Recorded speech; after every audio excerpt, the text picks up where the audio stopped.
Inflasi gimana Pak? Jadi minim atau bagaimana Pak? Limited karena kan bukan buatan umum. Sedikit Pak. Soal Pertamax kan naik Pak. Dampak inflasi dari kenaikan Pertamax 30% Pak. 30% ini Pak. Karena kan Pertamax nggak dipakai buat angkutan barang. Pak, ini dampaknya Pak, gimana menjaga agar Pertalite subsidi tidak jebol? Maksudnya dampaknya minim atau bagaimana Pak? Tanya ke Pak Balai, mesti ada Mekanismenya Pak, gimana? tapi kalau dari Kementerian kontrol. Kalau katanya Pak Bahlil Dampaknya ke inflasi gimana Pak? Jadi minim atau bagaimana Pak? Dampaknya inflasi. limited karena kan bukan buatan umum. Terus pemerintah akan Angkutan barang juga nggak pakai. Ada stimulus lain yang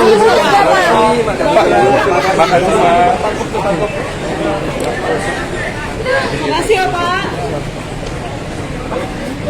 Nih, dari berapa ke berapa itu? Dari 12.600 ke 16.650. Jadi naik berapa itu harga pertama?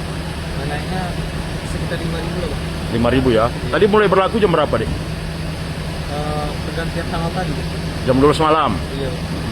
Itu gimana? Pembeli ada tuh gimana jadinya? Ada sih Bang. Tetap ada juga? Sebagian belum tahu Bang. Oh, sebagian belum tahu ya. Terkejut orang tuh jadi ya. Hal ini Bang. Iya, Ini Bang. gimana Bang tanggapannya? Memberatkan kita atau gimana Bang? Mahal kali nggak sesuai itu Bang. Naiknya tinggi ya. Iya naiknya tinggi sekali Bang. Dari berapa itu Bang pertamax biasa? Dari 10.000 berapa ini? 12.000. 12.000. Sekarang 16.600 Bang. Udah Ini kacau gimana? kali itu Bang. Ajab ya. Iya Bang. Jadi kita masyarakat berat ya Bang. Berat ya Bang? Oke. Apalagi Pertalite payah-payah juga gitu Bang. Iya Bang. Apalagi petani sama solar Bang. Payah ya. Iya Bang. Jadi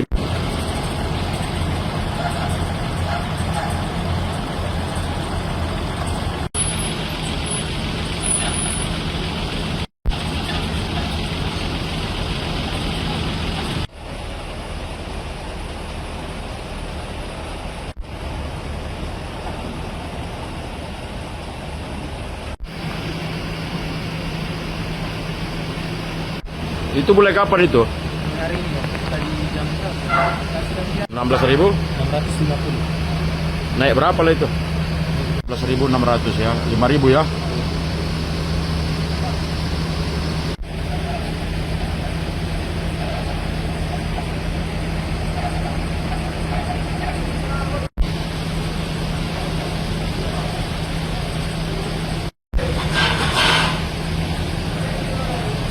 Malam ini. Terima kasih Pak Dasko, pimpinan DPR dan teman-teman anggota kabinet, Bapak Ibu semua, teman-teman media. Hari ini kita melakukan diskusi panjang, hampir 1,5 jam, untuk bagaimana membuat satu formulasi kebijakan yang memberikan kepastian kepada pelaku usaha, khususnya di sektor pertambangan. Yang pertama, bahwa teman-teman media, sistem di SDM yang menganut mazhab gross split itu hanya ada pada sektor migas.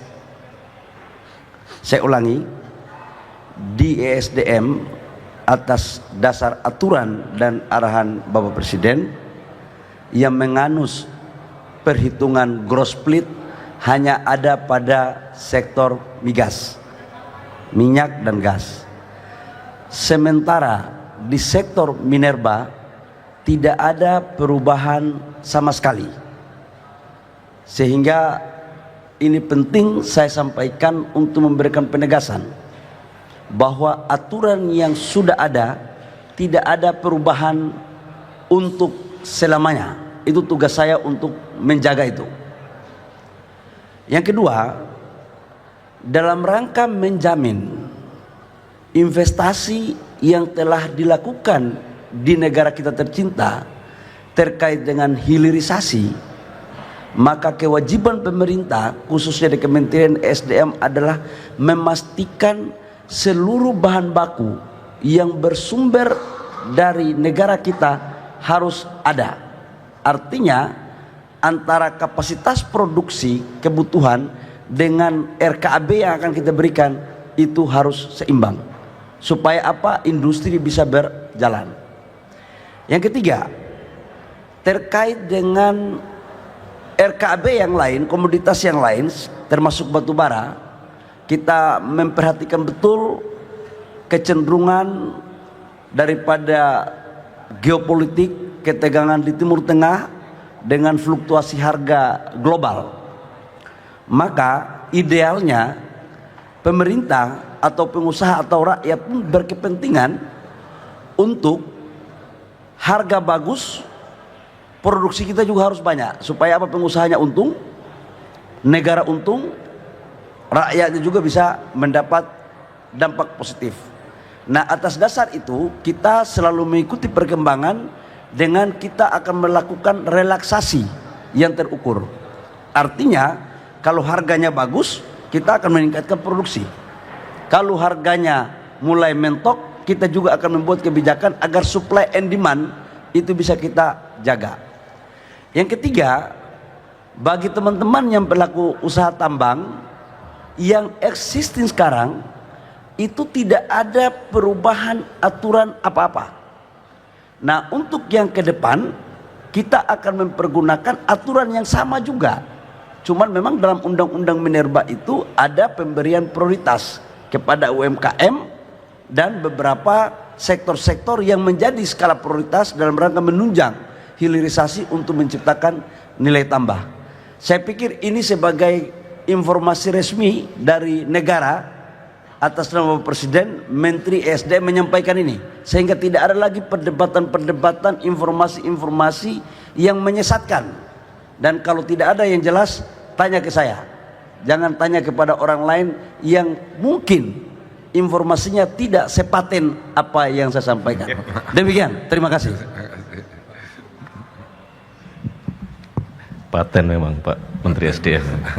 Baik, terima kasih. Selamat pagi teman-teman media. Pertama-tama tentu kami sekali lagi mengucapkan terima kasih pada pagi hari ini Pak Dasko kembali memfasilitasi kita, Pak Menteri SDM, Pak Doni sebagai CEO Danantara sekaligus sebagai Kepala BP BUMN, ada juga Pak Supratman dari Menteri Hukum. Sebagaimana yang kita sampaikan beberapa waktu yang lalu bahwa kita terus bekerja keras untuk meningkatkan koordinasi dalam rangka menjaga ekonomi kita berjalan seperti yang kita harapkan. Memang kemudian berkenaan dengan masalah ekonomi ini banyak faktor. Kalau hari Sabtu pagi kemarin kita memperkuat kerjasama antara Bank Indonesia selaku penanggung jawab moneter dan Menteri Keuangan selaku penanggung jawab fiskal. Pada pagi hari ini kita berkoordinasi untuk hal teknis berkenaan dengan sektor energi dan sumber daya mineral kita.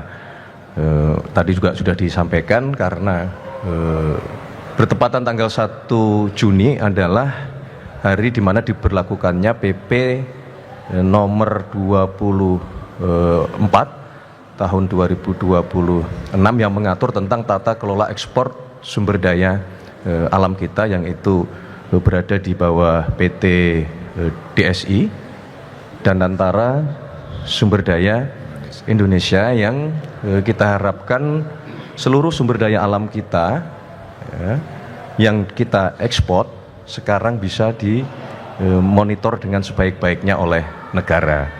Berkenaan dengan hal tersebut juga maka dibutuhkan kerjasama yang erat, kebijakan-kebijakan yang saling mendukung dengan Pak Menteri SDM, dan tadi sudah disampaikan sekaligus menjawab beberapa isu, beberapa pertanyaan yang sesungguhnya tidak ada kebijakan tersebut diambil oleh Kementerian SDM. Tadi sudah dijelaskan oleh beliau dan sekali lagi kami minta dukungan kepada seluruh masyarakat, seluruh pelaku pasar bahwa mari kita bersama-sama menciptakan iklim usaha yang kompetitif, iklim usaha yang terbuka semata-mata semua demi kepentingan bangsa dan negara kita. Saya kira demikian yang dapat kami sampaikan. Sekali lagi terima kasih Pak Dasko, Pak Bahlil, Pak Pratman dan Pak Doni dan teman-teman semuanya. Terima kasih.